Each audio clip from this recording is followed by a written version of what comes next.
Paano nga ba mag-apply dito sa bansang Japan?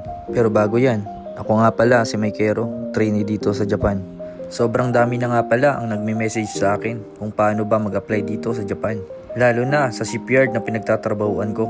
Kaya tara, samahan niyo muna ako. Ngayon nga pala ay papasok kami ng linggo para mag-overtime.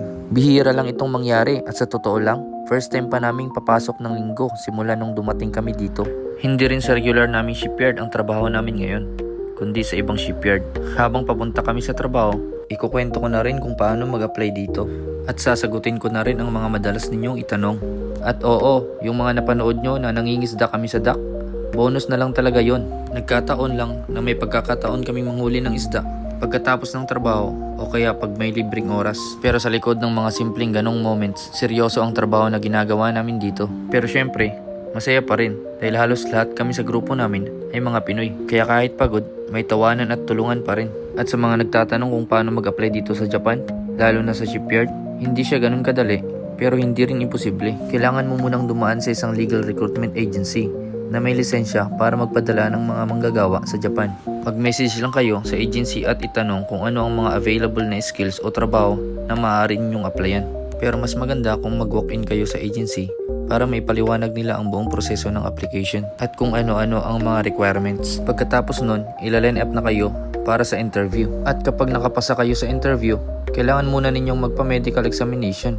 Ito ay bahagi ng proseso upang matiyak na pasado kayo sa mga health requirements. At pagkatapos naman ng medical, ay magpo-proceed na kayo sa pag-aaral ng Nihongo.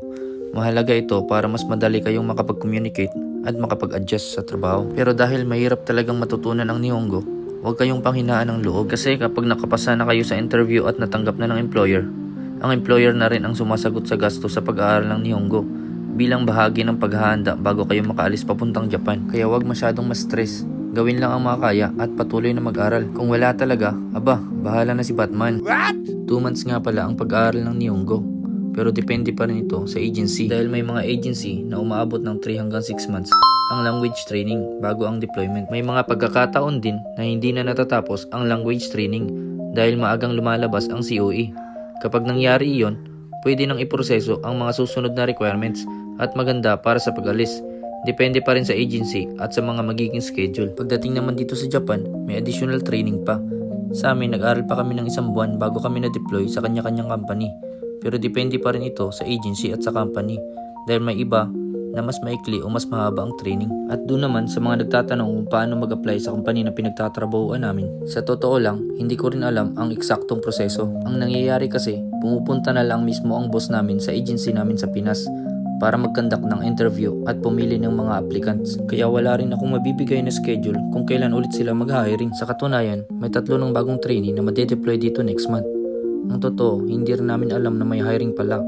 Nalaman na lang namin nung na-hire na sila at sinabi sa amin na may bagong trainee na darating. Pero huwag kayong mag-alala, kapag nag-hiring ulit ang boss namin at maaga nilang ipaalam ang schedule, ibabahagi ko agad sa inyo para malaman din ninyo. Sana makatulong ang mga na-share ko.